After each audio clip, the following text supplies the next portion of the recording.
particular purpose. In tumours, however, the blood supply that develops is chaotic, it's randomly organised, it's not particularly well structured. There are major abnormalities in the vessels themselves.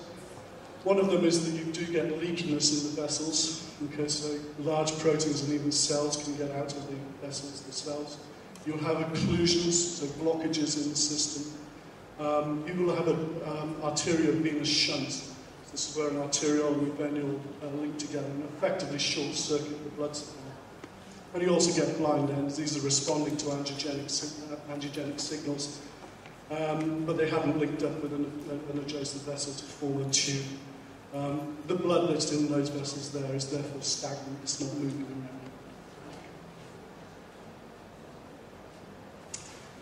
A consequence of this is that you establish a microenvironment within the tumour, and that's illustrated in cartoon form. This is a very simplistic cartoon.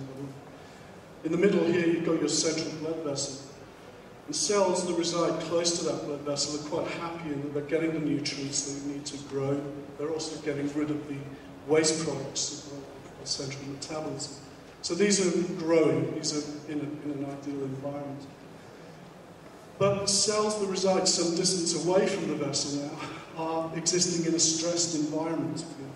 Oxygen concentrations are low, nutrient status is low, and also proliferative capacity is low.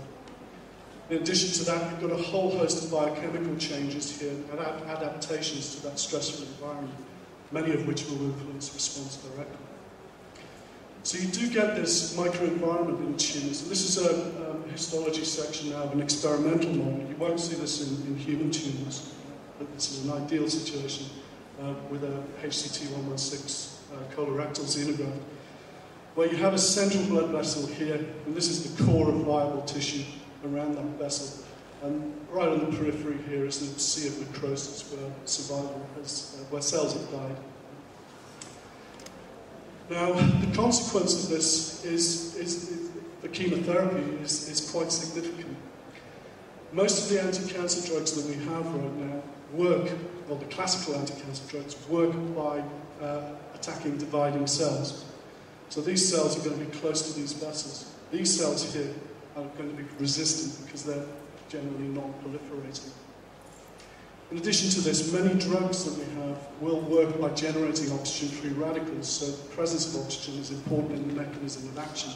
And again, these cells here won't be exposed to those drugs, or the mechanism of action of the drugs precludes activity in these cells here, simply because of lack of oxygen. But the key thing, from my perspective, is that the drug has to get from that blood vessel out through these cells to these other cells in sufficient concentrations to kill the cell. And that's actually very difficult. That's the process of drug penetration, which is actually a real problem.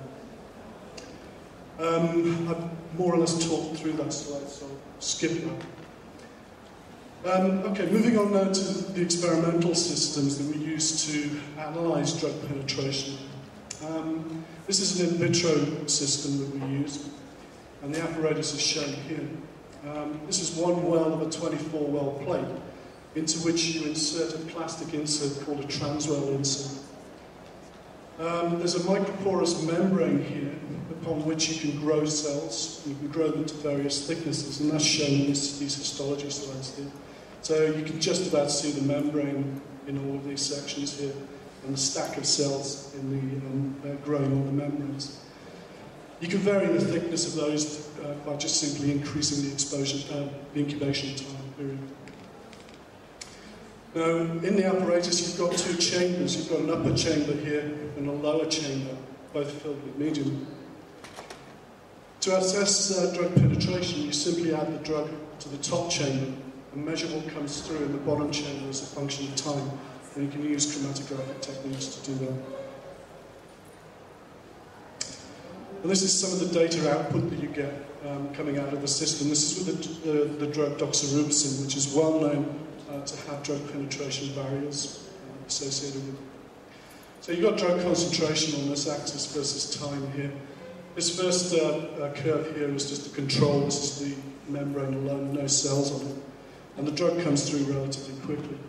But this is what happens when you have a multicell layer of 15, 50, and 80 microns. And as you increase the thickness of the multicell layer, you significantly decrease the penetration of the drug. So that model that I described is a diffusion-based model, okay? But there is another parameter which actually significantly influences drug uptake into tissues, and that's this process of convection. Okay. As I say, extravasation, the ability to leave the blood, is dependent upon both diffusion gradients and this convection gradient. And convection is defined as the flow of fluid down a pressure gradient. Now, in normal tissues, a pressure gradient does exist such that plasma water will leave the vessel and flow through the tissue and be drained by the lymphatics drainage system. Okay. And this is a cartoon of the system here, and a summary of the sort of forces that exist in terms of creating that capillary flow. So here's your vessel here. This thing here is called COP, or colloid osmotic pressure, or oncotic pressures. It really refers to the ability of water to move from the outside, from the tissue, into the blood vessel itself. So you've got large numbers of proteins in here sucking water into the system, into the blood vessel. You will also have an oncotic pressure going the other way as well, but that's going to be less than the oncotic pressure going into the blood vessel. The other driving force is the hydrostatic pressure in the vessel itself, and that will vary depending on whether it's arterial or venular. The net flow of fluid, though, is from the blood vessel out into the interstitium. Okay. Now, in tumours, one of the characteristic features of the tumour vasculature is that it's leaky. We mentioned that right at the beginning. And one consequence of that is that proteins will now come out of the vessel and get into the interstitium cell. And what that does is it changes this parameter here, the oncotic pressure outside the vessel. Okay, so now that more fluid drains out is drawn out into the blood vessel, into the interstitium from the blood vessel itself. It's directly related to the leakiness of the vessels. The net effect of this is that fluid will increase in the interstitium, and the interstitial pressure will increase. The pressure can increase to quite high levels, such that it's actually driving fluid back into the system itself. So the process of convective fluid flow is actually going into the blood vessel itself. Okay. So it's a reversal of this convective fluid flow that's quite important. Now, in addition to this, there are major changes in the stroma of the tumour, and this is becoming very much more trendy right now. In normal tissues, there is an extracellular matrix that consists of a loose network of collagen and other fibres, and it also contains a lot of other different types of cells. In addition to that, you've got lymph vessels that are present in the normal tissue. These characteristics allow the tissue to expand. There is elasticity in the normal tissue here, and in addition, the lymph vessels will drain any excess fluid off. Okay? So you generally don't get an increase in interstitial pressure in the normal tissues with this system. In tumours, though, there's a marked change to the interstitium, in that the collagen fibres are much more dense. Okay, so the extracellular matrix has changed. In addition to that, there are cells which will now bind to the collagen fibres, and they bind in such a way that it's much more rigid. All this contributes to the tissue becoming very, very much more rigid, so you don't actually have the elasticity anymore. So the fluid that comes into the tissue is no longer able to stretch the tissue. You've got constraint on it. And in addition to that, you've got a lack of lymphatic vessels there, so the fluid doesn't drain away from the tissue. So all of these parameters contribute towards the increase in interstitial fluid pressure. Now, the previous experimental model that I described was just a diffusion-based system. There were no pressure gradients on that system. This is a modification to the drug penetration assay to introduce a pressure gradient across the membrane. That's a very simple modification. You've got your standard apparatus down here with the transwell sitting in the 24-well plate. What you do is you insert a tube into the system here, and you can now raise the fluid level way above, in the top chamber, way above that in the bottom chamber. Okay, so now you've got a pressure gradient going across that membrane. Okay. If you add the drug to the top chamber here, you've got diffusion and convective fluid flow going in the same direction here.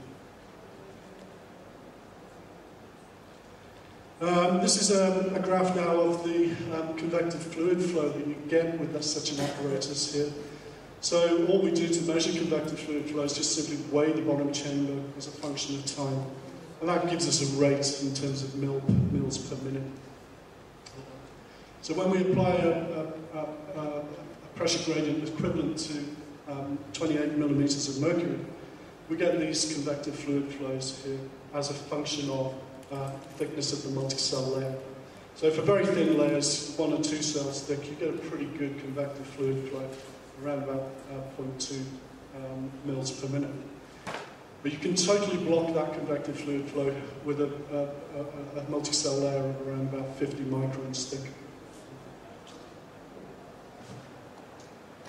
To illustrate the importance of convective fluid flow, we did this following experiment, where we have a multi-cell layer of around about 15 microns, so you do get good convective fluid flow in that system. In the top chamber, you've got doxorubicin at a high concentration of 100 micromolar, and the pressure gradient is applied equivalent to the 28 millimeters of mercury. We also have the control system, which is the previous apparatus, where there's no pressure gradient at all. So in one system, you've got convective